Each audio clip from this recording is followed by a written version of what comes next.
Vamos então começar o nosso estudo de hoje do livro Fonte Viva. Nós estamos no texto número 31, Lavradores, e é um texto que é bastante interessante, porque ele fala sobre atitudes, né, que cada um de nós temos perante nós, perante a nossa casa, nosso lar, perante a nossa sociedade, e de todas essas ações que nós praticamos, que acabam se revertendo em nosso benefício, a título de aprimoramento moral, aprimoramento intelectual. Então tudo aquilo que nós fazemos em nosso benefício, em benefício dos outros, acabam se traduzindo, primeiro, pela própria boa ação, que é o resultado mais positivo e mais patente para todos nós. Mas de uma forma mais oculta, de uma forma mais sutil, é a prática, é o exercício desse tipo de ação que nós vamos aprimorando. Quando nós estudamos, ou quando nós assistimos a um programa esportivo na televisão, e nós encontramos aqueles atletas de alto nível, que demonstram, né, um grande desempenho, grande resistência física, uma grande perícia no esporte que pratica, a gente sabe naturalmente que eles não adquirem essa habilidade toda ou aquela força toda de uma hora para outra. Existe ali por trás, nos bastidores, né, que hoje nós até acompanhamos através das reportagens que são feitas, mas quando nós assistimos ao evento dá a impressão de que eles passaram o dia, todos os dias anteriores, né, comendo, dormindo, se divertindo, e quando chega depois do momento da competição, eles têm ali um grande esforço, né? Exatamente, né, Docianjo? Então tem todo esse trabalho feito de uma forma oculta que nós não acompanhamos no seu dia a dia. E quando nós falamos então em exercitar e aprimorar essa técnica, dentro desse nosso desenvolvimento espiritual, desse nosso desenvolvimento moral, não é diferente. Se nós desejamos, por exemplo, cultivar a bondade em nossos corações, se não houver prática, se não houver o exercício exaustivo desse tipo de ação, nós teremos ali atitudes, uma aqui, a outra ali, motivada por uma situação específica, mas sem o automatismo desse tipo de conduta. Então, nós observamos alguém passando uma necessidade, nós vamos ali. Se por acaso não tem ninguém passando necessidade, a gente não procura, não tem necessidade de fazer nada mesmo. Se por acaso eu não passo por nenhum tipo de dificuldade, eu não tenho necessidade também de aproveitar esse meu momento de saúde para me aprimorar cada vez mais, já que, nesse caso, está tudo em ordem, está tudo bem. Então, na verdade, a gente sempre imagina, né, que as coisas vão acontecer meio que no automático, e nós nos esquecemos do ponto principal, que é exatamente ali nós construímos a estrada, né, por onde nós vamos caminhar. Então aqui nesse nosso texto de hoje, bom dia pessoal que chegou, Emmanuel fala exatamente sobre lavradores, e nós somos lavradores do nosso próprio campo, da nossa própria plantação. E ele utiliza, né, como Jesus utilizava naquela época, as analogias, né, figuras de linguagem, para facilitar o entendimento daquelas pessoas daquela época, que na verdade nada mais eram do que nós mesmos, né? Só que podíamos não estar diretamente ligados a ele, mas certamente éramos influenciados pelo seu ensinamento, que se espalhava pelo mundo. Então, nós estávamos lá, e aí então ouvíamos falar de pescadores, de plantadores, de pastores, tudo ligado àquela nossa realidade, né, a realidade do dia a dia, que era uma técnica pedagógica bastante eficiente. E hoje não é diferente, nós continuamos ainda utilizando, né, bom dia, Ru, bom dia pessoal, continuamos ainda utilizando essa mesma linguagem, falando que o que nós plantamos, nós colhemos. Na verdade é que todas as nossas escolhas têm consequências. Dessa forma, então, quando nós escolhemos de uma forma saudável, de uma forma benéfica, inevitavelmente, regidos pela própria lei de causa e efeito, nós receberemos de volta os benefícios. Algumas vezes em gratidão também, faz parte do nosso mundo de provas e expiações. onde nós encontramos aqui espíritos das mais variadas graduações de evolução. E aí então temos aqueles que têm uma consciência da gratidão, da generosidade, da fraternidade. Tem aqueles que por um motivo ou outro se tornaram mais endurecidos, mais egoístas, mais agressivos nas suas ações, nos seus comentários. Mas essa convivência nossa serve, né, como uma grande plantação, aproveitando essa nossa comparação, essa nossa analogia. Nós vemos, por exemplo, que a inteligência do homem na agricultura, estudando, por exemplo, métodos de plantio, adubagem, irrigação. Hoje nós temos desenvolvimento genético para poder compreender a resistência das plantas, modificar características e tudo mais. Tudo isso se deu pela necessidade. Então, a partir do momento que uma praga atinge uma plantação, os homens rapidamente se mobilizam, desenvolvendo a sua inteligência para encontrar meios de exterminá-la, para manter essa plantação e depois colher os frutos dela. Então, para nós é a mesma coisa. Nós encontramos muitas vezes, né, nesse plantio de bondade, de generosidade, que nós nos esforçamos para fazer. Algumas vezes, né, ainda falhamos, como o próprio Espírito Verdade comenta. Ele diz que nem foi Espírito Verdade, foi o próprio Kardec que comentou lá no capítulo que fala sede perfeitos, né, como perfeito era vosso Pai. Dizia que reconhece o verdadeiro espírita pelo esforço que ele empreende para conter as más inclinações, né? Então, né, pela sua boa vontade, pela sua determinação, algumas vezes erra, porque nós estamos aqui ainda vivendo experiências do nosso mundo físico que se dão, né, bom trabalho, André, que se dão muito pelas tentativas de erros e acertos, como o próprio Dr. Bezerra de Menezes já nos instruiu. Então, na verdade, o erro e o acerto faz parte das nossas experiências. Só que, quando nós acertamos, temos que ter a sabedoria de continuar praticando e aprimorar cada vez mais esse acerto. Quando nós erramos, temos que ter sabedoria para poder entender o erro, ser forte para poder assumir as consequências e modificar a conduta para poder tentar acertar da próxima vez, sem esse comodismo, sem essa passividade diante desses transtornos que nós sofremos. Então, no nosso mundo hoje, nós nos esforçamos para semear um pouco dessa bondade, dessa generosidade, e nós encontramos aquelas pragas morais, que nada mais são do que são atitudes negativas, atitudes de outras pessoas que, infelizmente, acabam nos machucando, nos ferindo. E aí nós temos duas atitudes: ou nós nos entregamos àquela raiva, àquela angústia, àquela mágoa, ou nós nos mobilizamos para poder transformar esse quadro e continuarmos a nossa semeadura, continuarmos o nosso trabalho. Então, aqui nesse texto que nós estudamos hoje, que Emmanuel separou para nós, para a gente já contextualizar, né, foi uma frase, um versículo da segunda carta a Timóteo, né, do capítulo 2, versículo 6, ele diz que o lavrador que trabalha deve ser o primeiro a gozar dos frutos. E aí fala exatamente isso, né? Aquele lavrador que trabalha, ou seja, aquele homem, aquela pessoa que trabalha, que se esforça, que procura semear, né, todas essas virtudes, por mais precárias que sejam dentro da nossa condição, pelo mundo afora, ele é o primeiro. Porque quando nós colocamos no início, voltando àquele raciocínio inicial, nós lembramos que se não exercitarmos esses valores, se eles não se tornarem automáticos para nós das nossas atitudes, nós nos educarmos, por exemplo, em atitudes simples, como cumprimentar as pessoas que nós não conhecemos. Você passa na rua, você passa na portaria do seu prédio, você passa num supermercado, numa loja qualquer, e ter o hábito de cumprimentar e agradecer e se despedir das pessoas. Se nós não praticarmos isso, isso não se torna hábito. E aí então nós seremos seletivos. Se por acaso for alguém simpático, eu cumprimento. Se por acaso for alguém com quem eu não vou com a cara, aí então eu não tenho vontade. Quando nós praticamos isso, se torna hábito. E quando nós semeamos um sorriso, semeamos uma atitude de educação, de boa vontade, isso muitas vezes afeta aquelas pessoas de uma forma que nós nem imaginamos. Algumas vezes acaba sendo indiferente, mas é indiferente exatamente porque ela passa por experiências refratárias, né, que esse bom dia, esse boa tarde, esse até logo, esse obrigado não faz diferença nenhuma. Mas isso é um problema dela.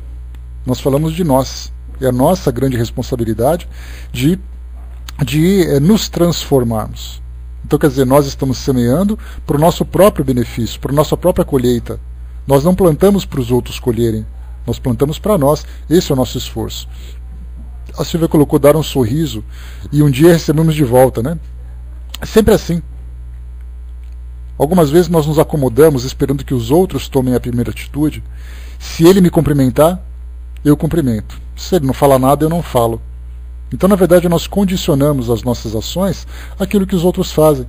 E aí então nós ficamos instáveis, né? Porque tem hora que encontramos uma pessoa educada, uma pessoa mal educada, uma pessoa que é indiferente. E na verdade nós temos que estabelecer, eu quero ser dessa forma. Eu sou assim. Se eu cumprimentar alguém e esse alguém não responder, é porque ele tem lá os seus problemas. Eu tenho essa vontade de cumprimentar e eu quero semear isso para o mundo. Emmanuel, então, ele separa para nós aqui vários exemplos dentro dessa analogia da semeadura, do plantio, bastante interessante. Ele começa dizendo assim: há lavradores de toda a classe. Existem aqueles que compram o campo e espiaram-no através de rendeiros suarentos, sem nunca tocarem o solo com as próprias mãos. Aqui nessa comparação é interessante, né, que nós temos muitas vezes a oportunidade de fazer as coisas, e aí então nós esperamos que os outros façam, para que nós recebamos esse benefício. Dentro da nossa família, por exemplo, né, nós educamos a todos, exigimos que sejam educados, que não façam críticas, que não façam isso, mas eu muitas vezes fico simplesmente quieto no meu canto. Você tem que ter educação, você tem que tratar bem as pessoas. Aí quando chega alguém em casa eu falo, estou saindo porque eu não quero ficar incomodado com isso. E depois colho surtos, né, porque a família é muito agradável, a família é muito querida, mas eu na verdade não fiz muito disso. No ambiente de trabalho é a mesma coisa. Então na verdade nós temos a oportunidade, nós criamos uma situação, mas não nos comportamos a contento, esperando que os outros façam aquilo. Nos fechamos dentro do nosso próprio egoísmo, porque nós escolhemos, né, se eu estou com vontade de fazer, se eu não estou com vontade de fazer, se eu estou disposto a lidar com aquela pessoa, com aquela situação ou não. Então temos que assumir a nossa responsabilidade diante do cenário onde nós nos encontramos, para demonstrarmos realmente, eu crio uma situação e eu me comporto dessa forma. Já começa por aí. O segundo, encontramos em muitos lugares os que relegam a enxada à ferrugem, cruzando os braços e imputando à chuva ou ao solo o fracasso da semeadeira que não vigiam. Aqui é aquilo que a gente observa no mundo, né? Porque esse mundo está muito mal educado, porque esse mundo está perdido, porque as pessoas se tornaram egoístas, se tornaram individualistas, as pessoas são críticas demais, isso tudo, mas esse mundo está perdido, é assim mesmo, né? Sendo que, na verdade, eu simplesmente me acomodo naquela situação, observando tudo aquilo que está errado, e eu não faço absolutamente nada para mudar isso.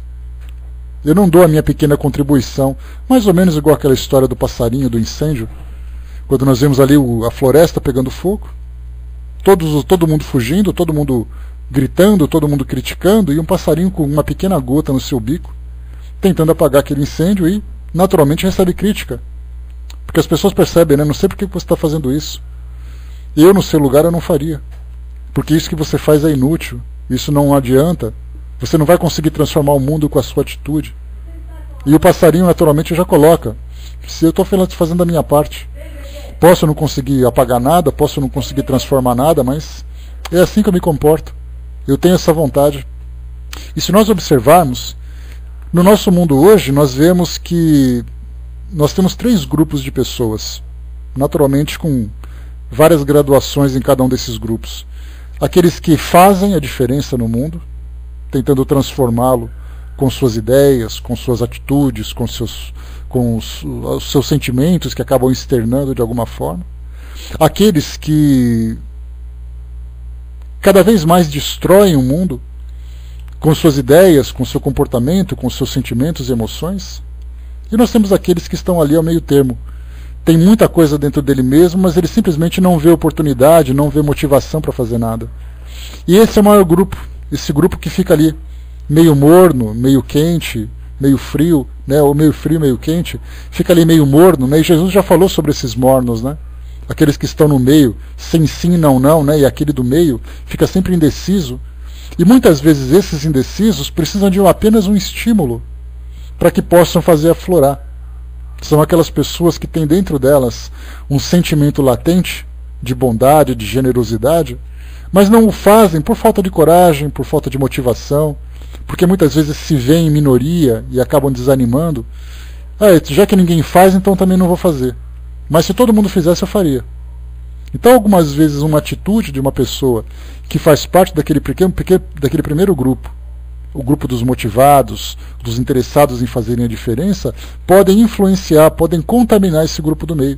E esse é maior, porque nós vemos hoje que as pessoas, preocupadas com suas sobrevivências, preocupadas com seus compromissos, com suas dificuldades, com as suas dores e tudo mais, eles não têm tempo de pensar naquilo que o mundo pode, daquilo que eles podem fazer pelo mundo, da diferença que eles podem fazer.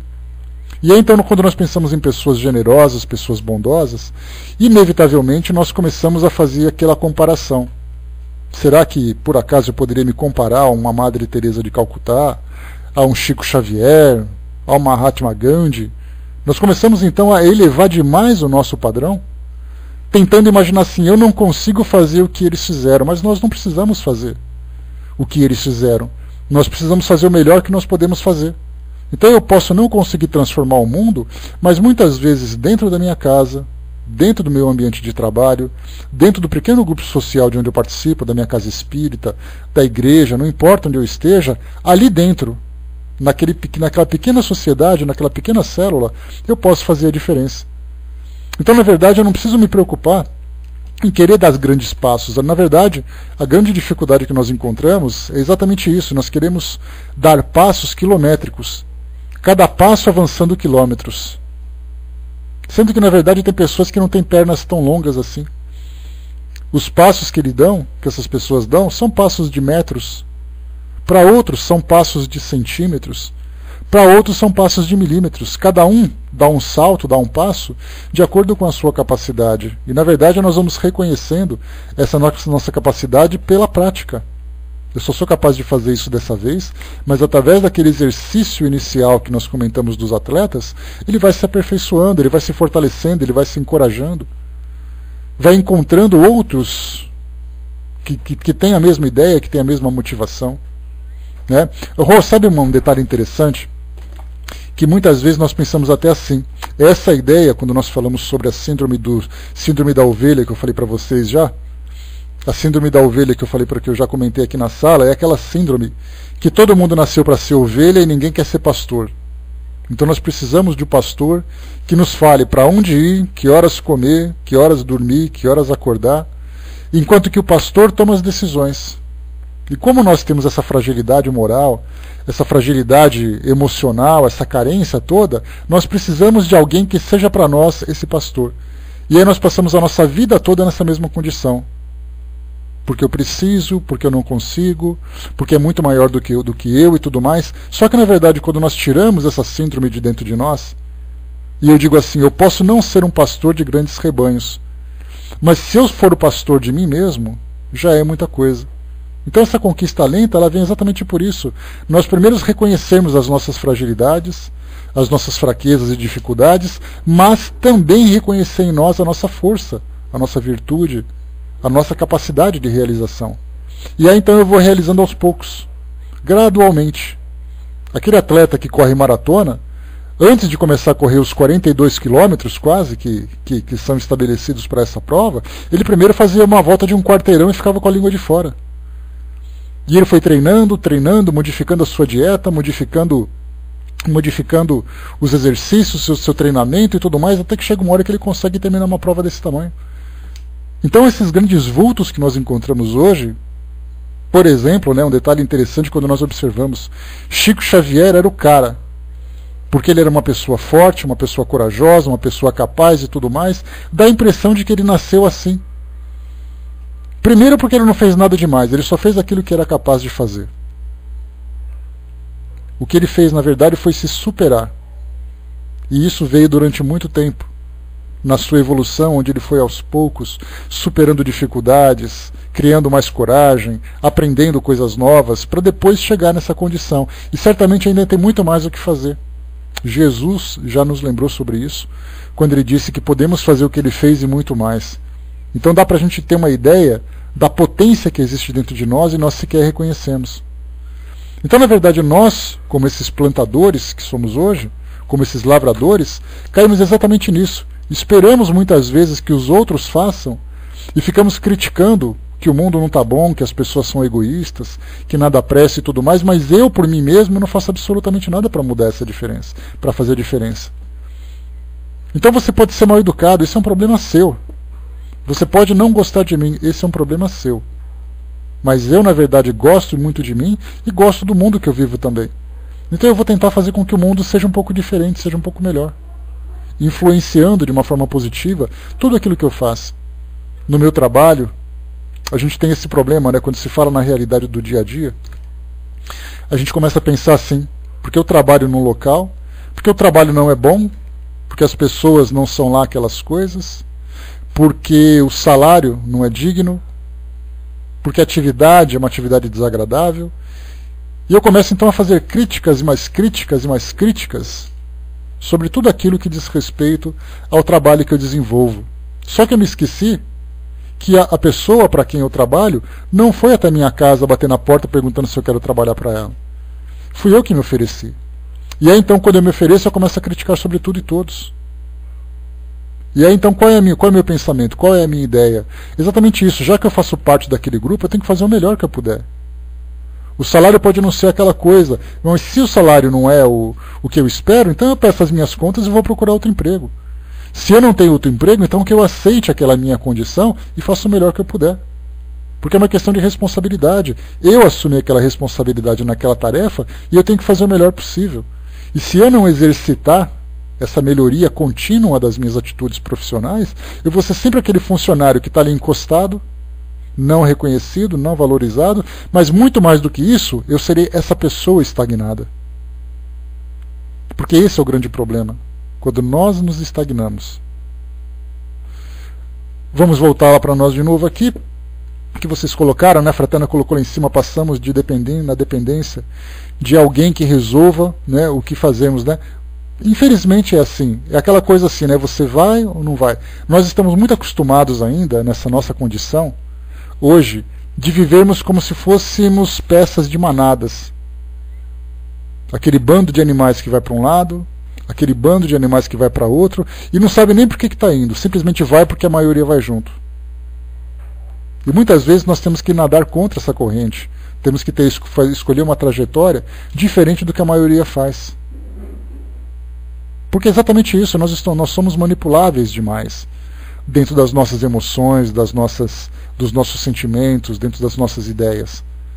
Mas quando nós estabelecemos uma referência, quando nós estabelecemos um norte para todos nós, que nós escolhemos, olha, eu quero ser espírita, eu quero seguir aqueles ensinamentos porque eu tenho esse objetivo na minha vida, não apenas na minha vida, mas na minha própria existência. E eu tenho que fazer tudo aquilo que eu quero para alcançar aquele objetivo, independente de tudo aquilo que os outros façam. Independente de tudo aquilo que os outros pensem. Porque o mundo é assim hoje. Quando nós falamos em religiões, já falei isso para vocês várias e várias vezes, e estatisticamente nós temos ali que a esmagadora maioria dos habitantes do planeta é religiosa. É de uma religião cristã, é de uma religião muçulmana, judaica, budista, islamista, hinduísta, não importa. Todo mundo tem uma religião, mas a pergunta é, o que essa religião faz realmente de diferença na vida das pessoas? Mas muito mais do que isso, porque seguindo aqui o que Emmanuel coloca para nós, nesse texto, ele diz assim,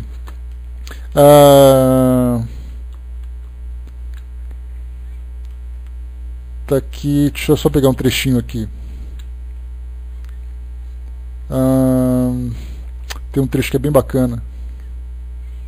Somos defrontados por muitos que fiscalizam a plantação dos vizinhos, sem qualquer atenção para com os trabalhos que lhe dizem respeito. E aí nós fazemos exatamente isso. Nós começamos a apontar, olha, aquela pessoa é assim, aquele lugar não é desse jeito, porque aquele outro que vai para a igreja não faz a coisa certa, porque o outro que foi para a rua não fez tal coisa, aquela pessoa do meu trabalho isso. Nós começamos então a fiscalizar. Só que nós nos esquecemos da autofiscalização, que essa é a parte mais dramática, essa é a parte mais complicada para todos nós. Porque eu tenho que pensar assim, olha, não me importa se o outro é evangélico, se o outro é católico, se o outro é ateu. O que importa é que eu sou espírita. E a partir do momento em que eu assumi essa condição, não o espírita religioso, mas o espírita naquele pacote filosófico que é importante. Eu decidi ter esse tipo de vida, ter esse estilo de vida, seguir essa filosofia. A pergunta é, o que eu estou fazendo com isso tudo que eu tenho? Porque é exatamente essa nossa comodidade, né? Porque é muito legal, porque nós tivemos ali agora o encontro da juventude católica, porque o Papa esteve por aqui, mas os evangélicos fizeram, porque os outros falaram, porque os outros fizeram. Vemos aquele monte de padre que está por ali, mas os padres não fazem nada. Mas a pergunta não é o que eles estão fazendo, a pergunta é o que eu estou fazendo. Porque a partir do momento em que eu começo a apontar e começo a demonstrar essa minha insatisfação e fazer essa crítica com relação aos outros, eu já começo a mostrar que eu estou falhando diante daquilo que eu sou, daquilo que eu assumi. Em termos de caridade, em termos de fraternidade, em termos de irmandade, né, entre as pessoas. A Miriam colocou lá em cima também, né? Não estudamos para as provas que passaremos aqui. Deixamos de aprender na marra, né? Só que sem planejamento a gente sempre sofre, né? Mas nós, na verdade, estamos ali primeiro absorvendo a teoria. E a partir dessa teoria a gente começa a fazer com a prática. Doceanjo colocou, com o tempo a gente acaba se acomodando. Antigamente a mocidade espírita, eu era ativo, eu participava de campanhas, eu tinha ideias mais ousadas. Hoje fiquei só no estudo, né? A vida me colocou em posição diferente. Mas na verdade, Doceanjo, a gente tem que lembrar que muitas vezes a vida ela vai apresentando para nós experiências que nos chamam a atenção. A gente pensa assim, olha, tem pessoas que reencarnam com o propósito de se transformar através do relacionamento com outras pessoas, de atividades que possam desenvolver nelas sentimentos mais amorosos, sentimentos de fraternidade, de companheirismo. Tem pessoas que reencarnam para resolver problemas pessoais. Ele nasceu para resolver um problema dele, porque ele tem algum tipo de dificuldade material, dificuldade emocional, dificuldade de saúde. Não importa, ele tem alguma dificuldade pessoal. Muitas vezes tem uma dificuldade na própria família. Ele não pode fazer nada fora de casa porque ele tem que passar a vida resolvendo coisas dentro de casa. É resolver um problema com o filho, com o marido, com o irmão, com um cônjuge, seja lá qual for. Então a gente não pode simplesmente pensar assim, olha, eu nasci para ser a pessoa mais fraterna, mais generosa e mais caridosa do mundo. Primeiro eu nasci para me resolver. Isso tudo que eu faço para fora de mim serve como exercício, como nós colocamos no início. Para que eu possa praticar isso, né, demonstrar isso na prática, para que eu possa me transformar. Mas o objetivo principal sou eu. Ninguém nasceu aqui para dizer assim, olha, você vai reencarnar para fazer caridade para os outros. Você vai reencarnar para você melhorar. A caridade para os outros vai ser um instrumento que você vai usar.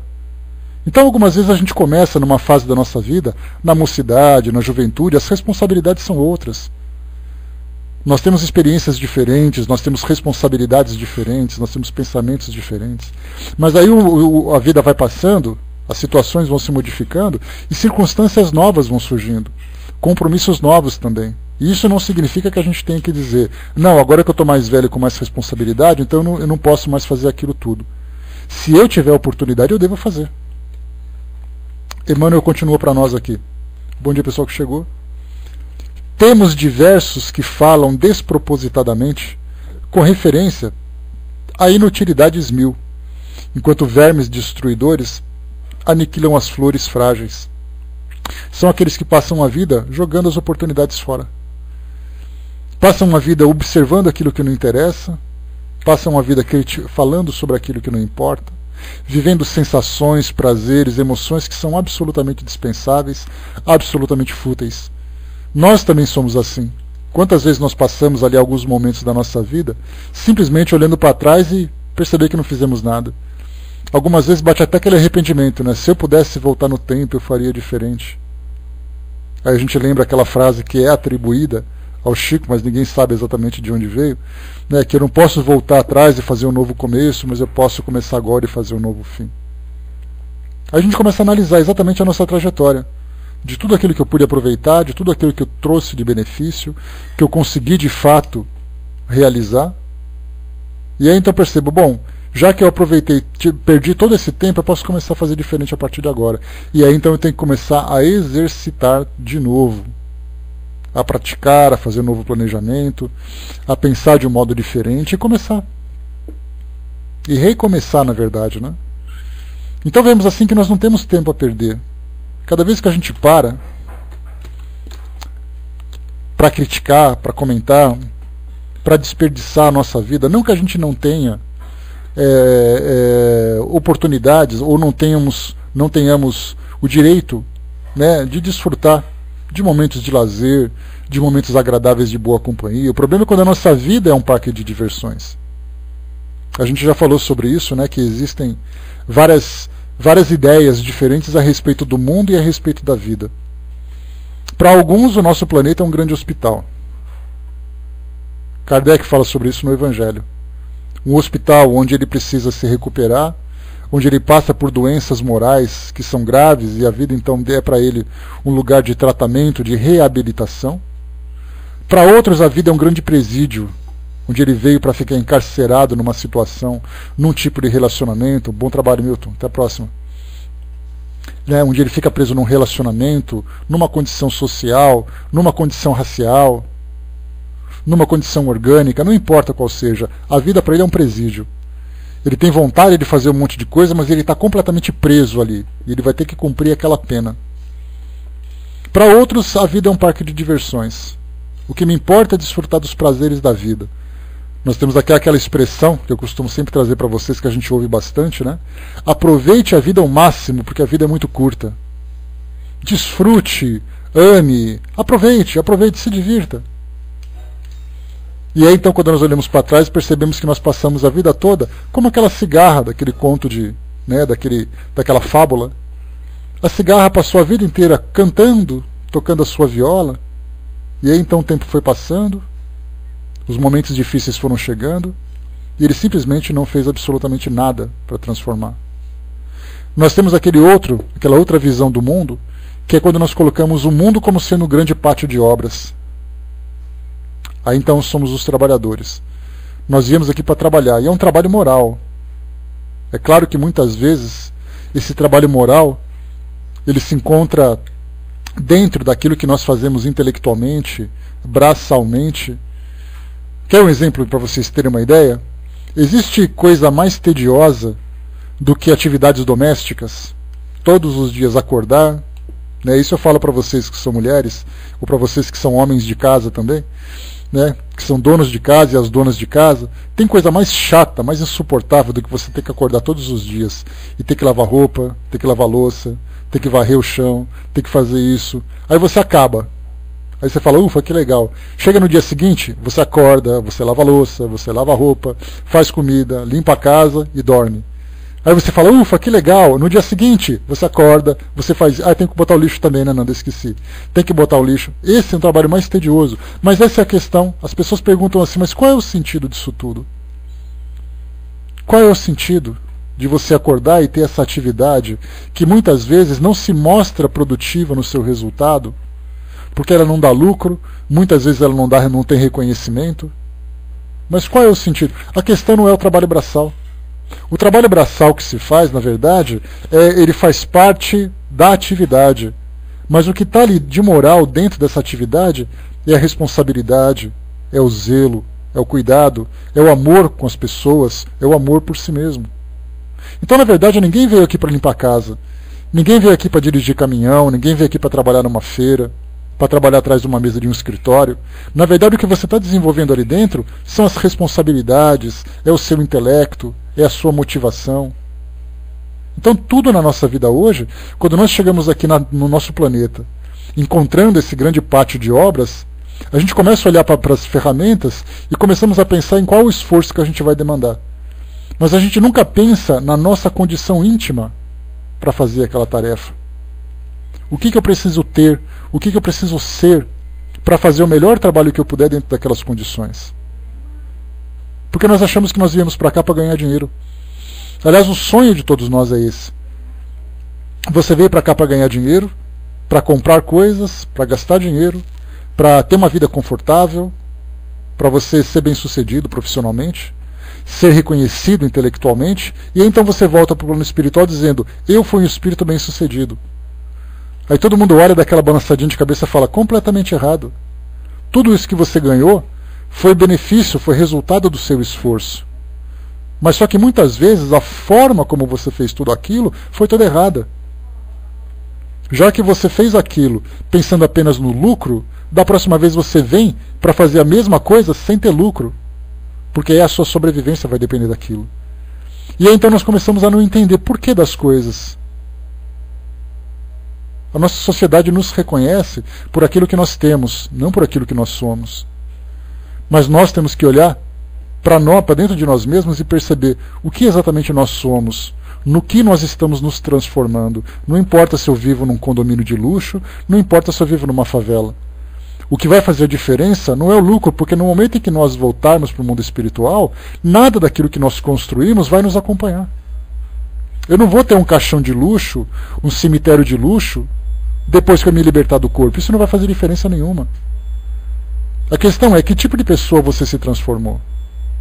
Então, dessas perspectivas que nós encontramos hoje do mundo, de ser um hospital, de ser uma escola também, a gente lembra também desse lado, o mundo pode ser uma grande escola, onde nós estamos aqui para aprender, para ensinar, para nos desenvolvermos intelectualmente, uma escola moral, uma escola intelectual. Cada um olha para o mundo de acordo com o seu ponto de vista. E aí, então nós temos que aprender. Vai com Deus, Andréa. Bom dia. Beijos. A Miriam colocou, né, a oportunidade de fazer as tarefas com amor e não esperar reconhecimento. Que difícil. Essa é a principal lição dessa atividade, Miriam, é a abnegação. É a doação.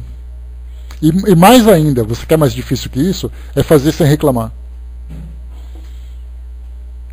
Esse é o grande problema.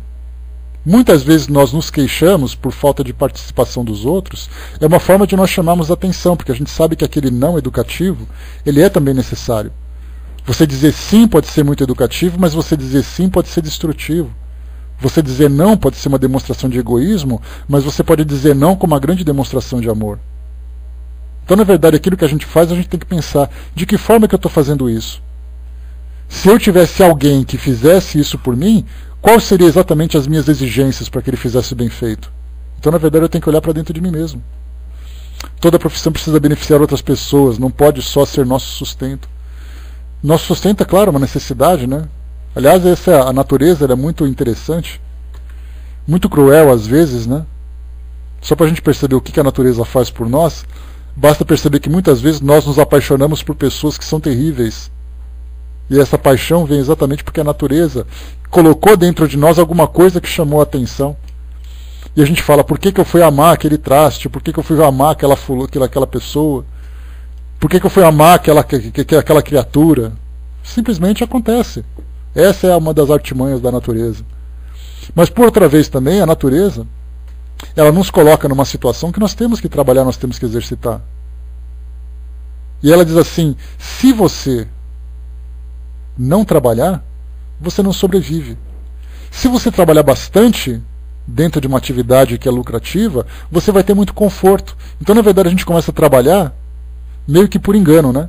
É igual a mãe que faz assim pro neném, né? Abre a boca, vamos fazer aviãozinho, vai. Mal sabe ela que ela está se nutrindo, que ela está se alimentando, mas na verdade o que interessa para a criança é o aviãozinho. E já saiu até na internet, né? Aquelas fotografias daquelas crianças que são bem engraçadas. A criança para assim, levanta a sobrancelha e fala como é que ela transformou a colher num aviãozinho. É até engraçado, né? A vida é assim. Muitas vezes você acha que está lucrando, está passeando, está se divertindo. Na verdade, aquilo nada mais é do que um aviãozinho. Porque na colher que você está se alimentando, tem todos os nutrientes necessários para você se alimentar. Na atividade que você realiza, tem todos os ingredientes, todos os nutrientes morais que você precisa, morais e intelectuais, que você precisa para poder se transformar. Só que muitas vezes a gente não reconhece isso. Só para a gente poder terminar, vamos lá aqui. Vemos numerosos acusando a terra como incapaz de qualquer produção, mas negando a gleba que lhes foi confiada, a bênção da gota d'água e o socorro do adubo. É quando a gente olha e fala assim, eu não consigo fazer nada, eu não tenho oportunidades, eu não tenho isso, porque o emprego não aparece, porque eu queria fazer caridade e não tenho. Como diz Geraldo Vandré naquela música, né, ele diz assim, né, quem sabe faz a hora, não espera acontecer. E é uma frase extremamente profunda e válida, porque muitas vezes nós devemos criar a situação para que nós tenhamos uma vida diferente. E não simplesmente ficarmos nos queixando porque a terra não produz, porque a terra não é boa. Se ela não é boa, que eu faça diferença. a gente começa a observar as circunstâncias do nosso país, do Brasil, e a gente vê assim, por exemplo, o Nordeste brasileiro.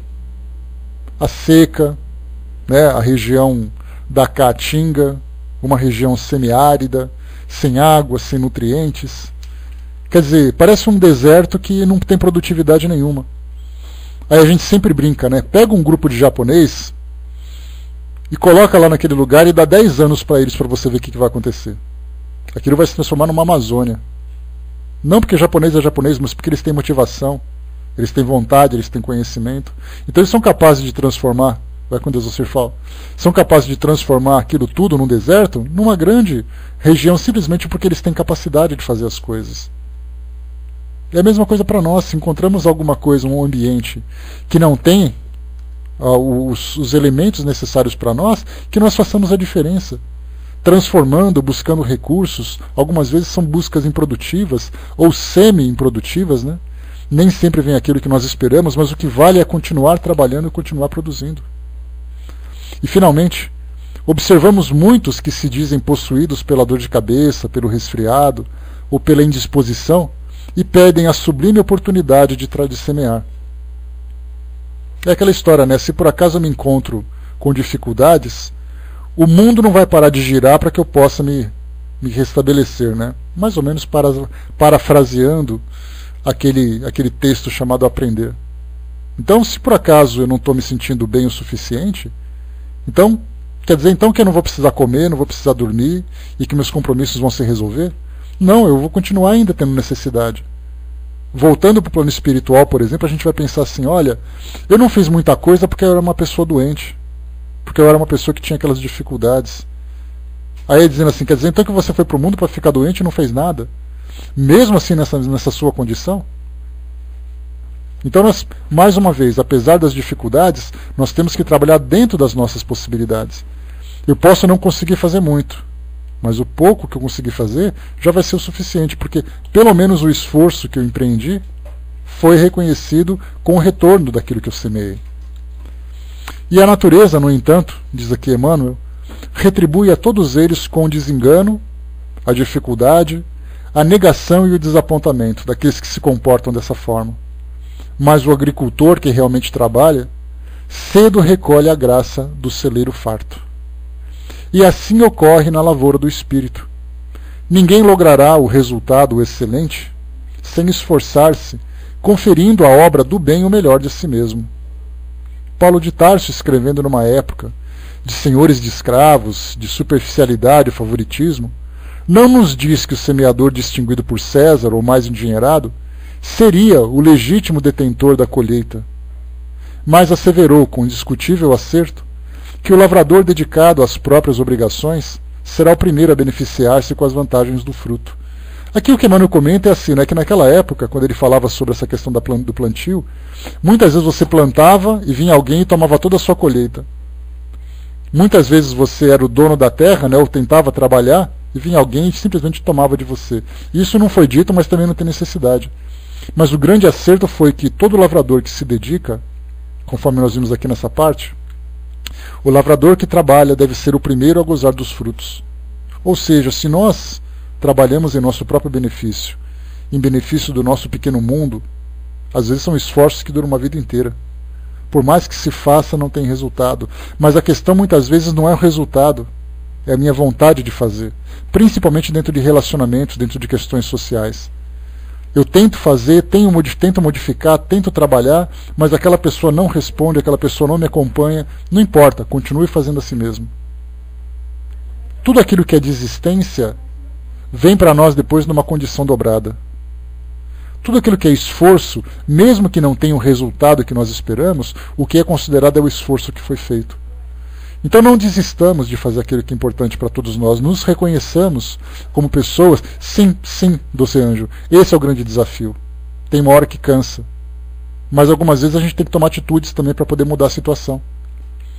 Nós temos que encontrar estratégias, encontrar condições de tomarmos atitude. Porque se nós viermos para cá e ficarmos acomodados, estagnados, a nossa vida está passando em frente aos nossos olhos e nós não estamos fazendo absolutamente nada. Então cada um deve, é uma necessidade que nós temos, de encontrar soluções para as situações que nós mesmos criamos. Quando nós falamos de relacionamentos, por exemplo, de casamentos, é o maior drama que se tem. Aliás, é um assunto que chama a atenção de todo mundo. Num casamento você optou, agora tem que saber lidar com a solução. Num casamento que tem filhos, optamos pelos filhos. Temos que lidar com a situação. Alguns filhos que são mais virtuosos, mais motivados, alguns filhos que são mais problemáticos. Temos um trabalho que nos deixa naquele desânimo, naquela situação, vamos mais uma vez trabalhar por isso. Tudo isso faz parte desse nosso desafio. Tudo isso faz parte da nossa vida. Então, a questão é, o que eu estou fazendo para poder me transformar? O que eu estou fazendo para poder evoluir, para me desenvolver? E aí, então, eu começo a encontrar soluções. Ou, pelo menos, me esforçar para encontrar soluções. Como eu falei para vocês, algumas vezes o mundo vem para algumas pessoas com essa característica de ser um verdadeiro presídio. Você está preso e por mais que você faça, por mais que você se esforce, a situação não muda, você fica encarcerado naquela situação. A questão não é você ficar preso dentro dela. É você aproveitar aquele momento de cárcere, mas mesmo assim se desenvolver. Na teoria isso parece ser muito fácil, mas cada um sabe exatamente o peso que carrega nas costas. Mas nós não estamos aqui para lamentar o peso, mas nós estamos aqui para encontrar soluções para carregar esse peso da melhor forma possível. É exatamente esse o grande ensinamento do Evangelho para todos nós. Para vencermos o mundo, Jesus disse isso, né? Eu venci o mundo. Vocês também podem vencer. Né?